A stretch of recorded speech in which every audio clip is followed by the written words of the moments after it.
Hey everybody, Scout Crafty here again. Wait for it.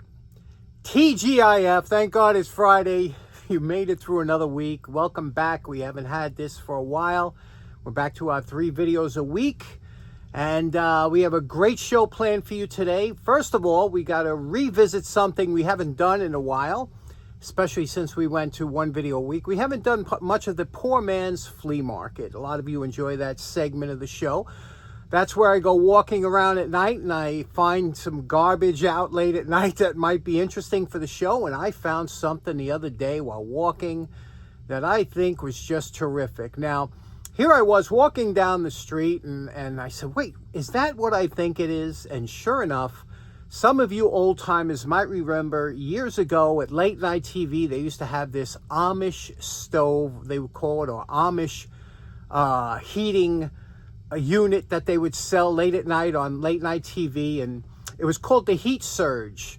And I looked at this and I said, oh wow, this is one. And those were expensive, and they're still expensive. It's still made today, and they made thousands and thousands they sold of these, and they were really popular, but they weren't cheap. However, when I saw this, I said, man, should I take this? And then I said, I don't know. And I'm sitting there and I'm dancing around the idea whether or not to take it. I said, okay, I'll take it just for the show so we could see how it works. What's inside these things? Are they worth the money? You know, maybe we could fix it. So I lift it up to carry it, and I make it about a half a block, and it's it's heavy. These things are heavy.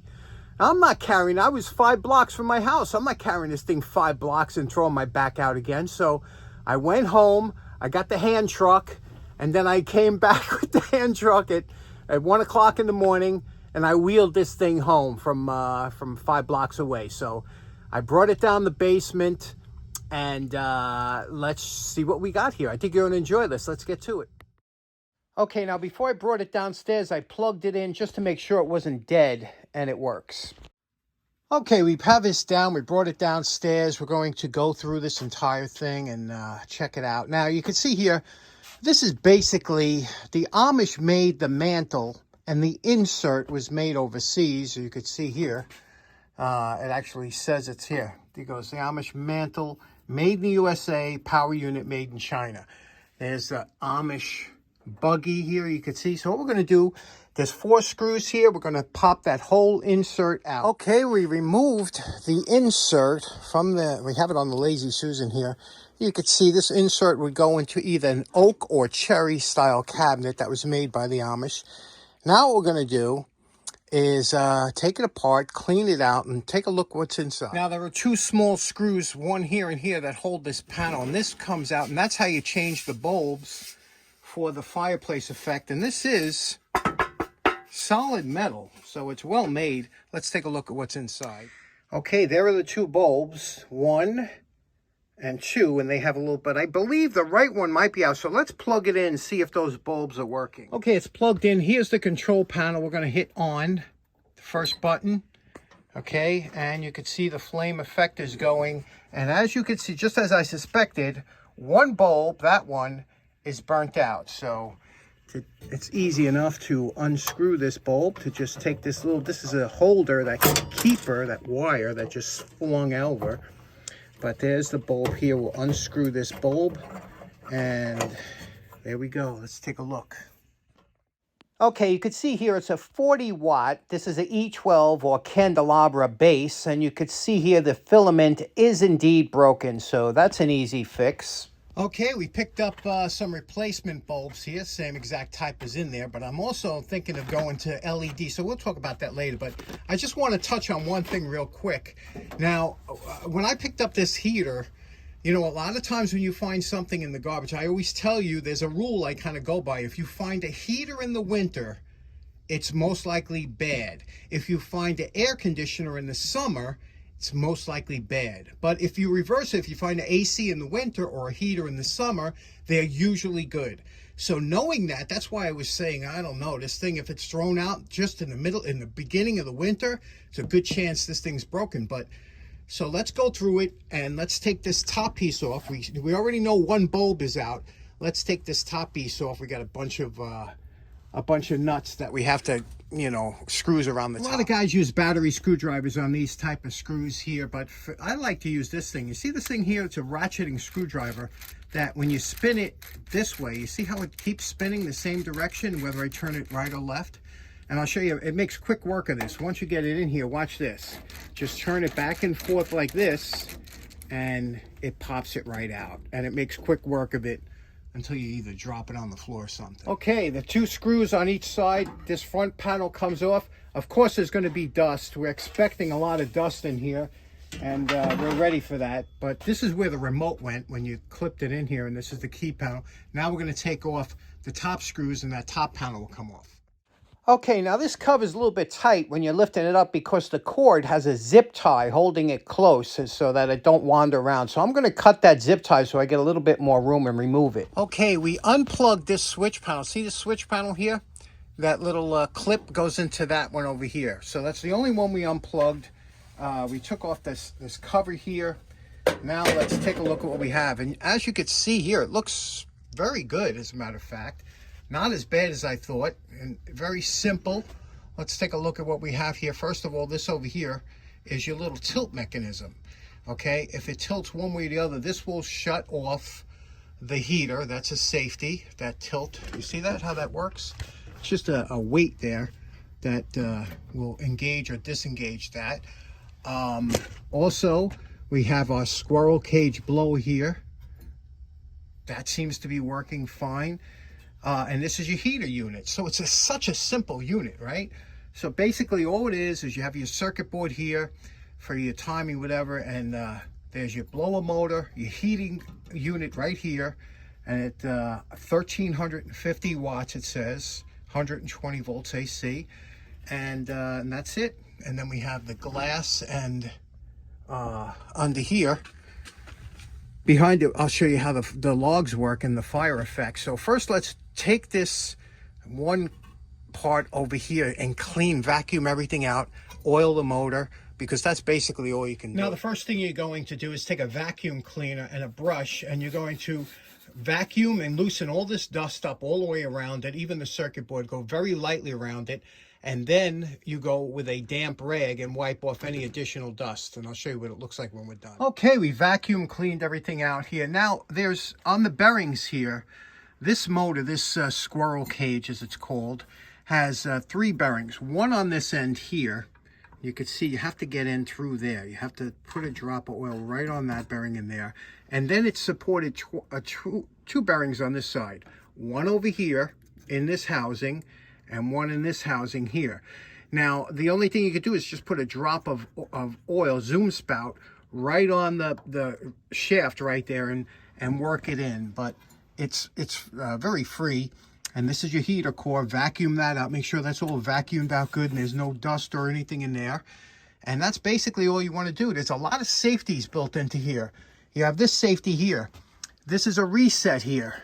It has a button on the back here that you can reset it if it should overheat. Here is some other kind of, I don't know, a fusible link maybe. So there's quite a few safeties built into this, which can be problems too. So you always have to check that. So let's hook everything back up, lubricate it, and give it a spin. Okay, now we're going to plug this in and check everything. Now, when you plug it in, you got to listen for a beep. Here, we're going to plug it in. Okay, that's a beep to let you know it's plugged in. The fan will come on for a couple seconds. And I don't know why that does that. I guess it cycles and just lets you know if. So now the fan shuts off. Now we would put on the fireplace with one click here. Okay, the fireplace is on now. Again, we only have the one bulb in. Now we want to see about the heat. So let's zoom in and see about the heat. Okay, this is where the little IR thermometer from Joe and Kasha comes in handy. I'm going to check what the temperature is here right now. It's showing 69 degrees, which is basically room temperature. Now we're going to turn this on here. Okay, you can see it kicked on here. That's low. I'm going to see if it throws any heat off here. Okay, I just heard a little click. Let me see what its temperature is. Oh, you see the temperature going up there? Can you see that? Can you see that temperature rising? There we go. The temperature's rising. I'm trying to stay on 1. Okay, that's low. And let me hit high. Okay, that's high. I could feel the warmth coming out of there. Let's see what... No, look at the temperature now. Okay, and I could feel it's nice and smooth. There's nothing to it. So basically, this is pretty good. Let's cool it down. Let's shut it off here. Once this cools down, I'm going to take the glass off and we'll see how the flame works. Okay, now to remove this glass here, 3 screws on top here. This little bar comes off. Okay, and everything is heavy steel. You know, it's not cheap aluminum. It's heavy steel. And here's this piece of plate glass that lifts out of here.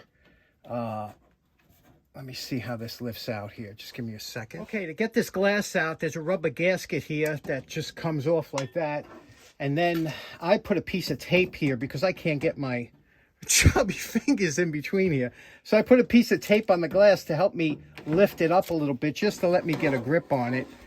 And there we go. The glass comes out. And we'll be able to clean that and put that. And this is heavy plate glass. Again, they're not cheap when they make this. Okay, here are the logs here. Now, to get these logs out, on the side here, there's some rubber grommets. You got to pop these little grommets out, and there are 2 screws, a screw behind each one, that will loosen up and allow you to pull the logs out. So let's do that. Okay, these 4 screws are what held in these logs here.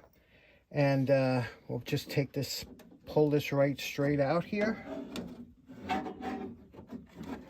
All right, there we go. This is the log. They're like a fiberglass. You see that? It's like a fiberglass on the inside here. Let me zoom out. See that? They're nicely made. Again, everything in here is high quality, so nice unit. Now, we have this piece of orange, and there are the bulbs down here. You see the bulbs?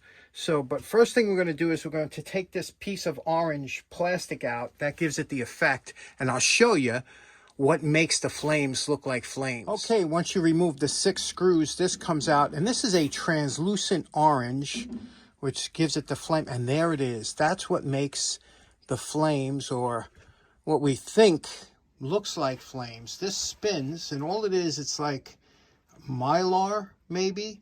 It's got a rubber band around the middle, but you could see here, it's on a that motor there, right there. See that motor right there? That's known as a synchronous motor, and it's geared down to just turn it very slow, uses very little electricity. Okay, we have it plugged in. Let's see exactly what happens. I'm going to turn it on. I replaced that secondary bulb you could see here. Okay, now you could see how the reflections hitting off of that mylar would go against the back of this and create. Now that's spinning. Even though it's a synchronous motor, they have it geared down to spin slowly, and I'm going to put this here in front of it. You could see the flame effect, okay? I don't want to burn my hands on this hot flames, but isn't that interesting? That looks pretty good, right? Whoever thought about that? Pretty ingenious. So let's put it back together, and I think we're pretty much done. I'll vacuum out the bottom. We're good.